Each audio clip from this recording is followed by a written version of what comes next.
Good morning, Bitcoin. Today is Monday, January 22nd, 2018. My name is Thomas Hunt, and here's what's happening today in Bitcoin. The price of Bitcoin was down 8.05% in the last 24 hours, with a last of 10,620, a high of 11,904, and a low of 10,333. That's $1 for 9,446 Satoshis. Very close to the 10,000 Satoshi barrier. Remember when we were at 5,000? That wasn't so long ago. Emptied IOTA wallets. Hackers steal millions using malicious seed generators. It sounds like the random number generators used by some online IOTA wallet generators weren't so random. The hackers feasted on the lack of randomness, emptying every wallet they could find, stealing millions of dollars worth of IOTA. Bitcoin defends 11,000 mark and eyes higher.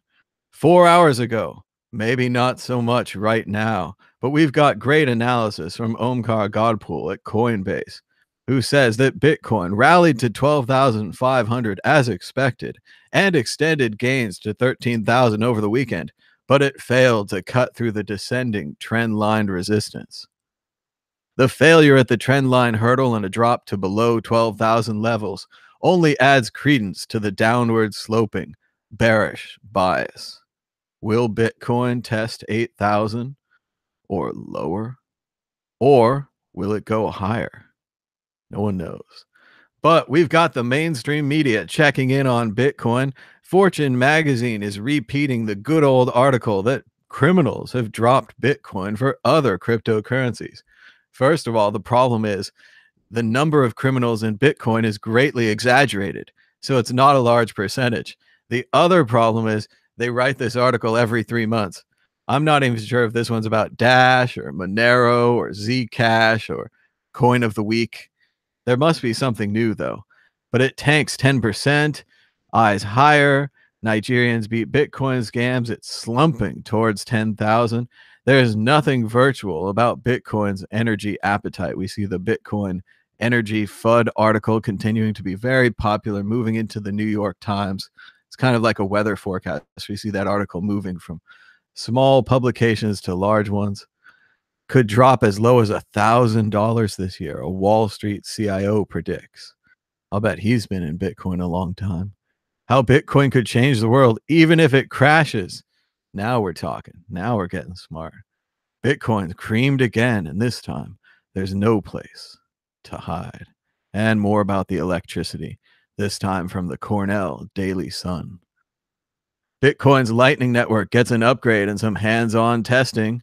There's a little bit of positivity, but we have to go all the way to page 2 because there's so much crashing going on. The current price of Bitcoin is 10,520. We're looking at the 1-minute candles. It looks very exciting and could lead some credence to the downward trend since the 11,900. Of course, this is only the 1 minute. If we keep zooming out, gets a little better, although still a big red at the end. Getting a little bit better. Still a big jagged drop there. Violent. Little bit better. Let's keep going. Oh, now we're starting to get a little interesting. 6 hour, 12 hour.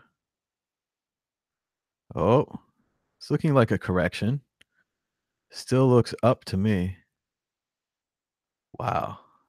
Very up. Very up.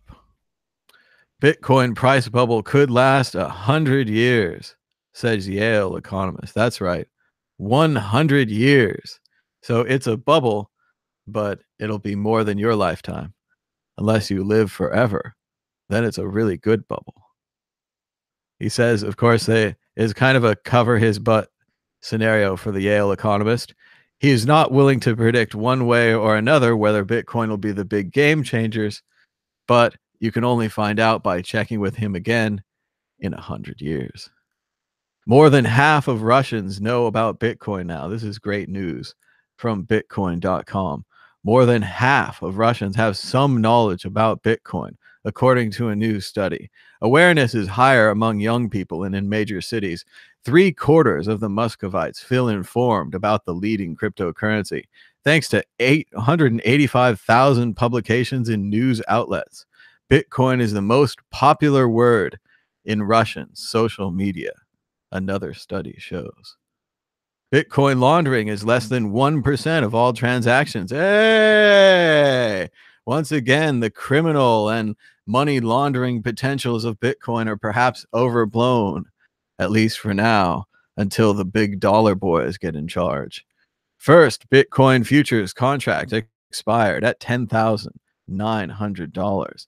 That's right. Just like everyone thought, the price felt like it was being pushed down since it was at 17,000 and 19,000.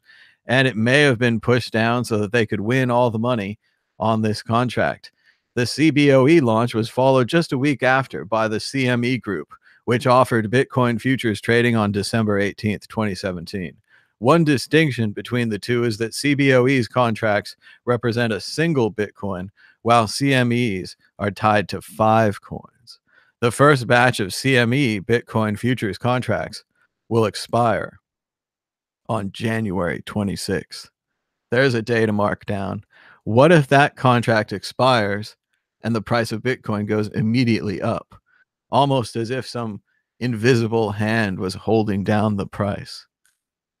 Looks like the Senate is poised to break the budget impasse and the government may reopen. This is good news, although maybe not for Bitcoin. And a quick check of the other markets. Bitcoin down about 6%, Ethereum down 5%, Ripple down 10%, Bitcoin Cash down 8%, Cardano down 8% as well. Going into the lower barrels, Litecoin down 5%, NEM down 9%, EOS joins the top 10 at number 8 and is up 7%, Stellar up 2%, and NEO rounds out the top 10 down 6%. IOTA fell 10%, perhaps on the wallet hack problems. Thanks so much for watching. We're watching you in the chat. How's it going down there? And we'd just like to thank everyone for checking out the brand new worldcryptonetwork.com. It's a cool website. You can check out the links to our podcasts on Apple iTunes podcasts or on SoundCloud. And you can subscribe without having to subscribe at YouTube, which is the best place to subscribe. You can also check us out on Facebook or Twitter. We've had a few donations lately, and we just want to thank you and give a shout out to 0.00019365, 0.0025, and 0.05. Your donations and your Patreon subscriptions help make this show popular and possible even. We've got 99 patrons for $516 a month. We've broken the $500 a month barrier, and we're about to break our goal of 99 supporters on Patreon. Check out Patreon, where you can subscribe to support this show with your credit card for as little as $2 a month. That's cheap. Or you could always donate Bitcoin to the segued address on your screen right now and support the Today in Bitcoin show and the World Crypto Network. Thanks so much for watching. Until next time, bye-bye.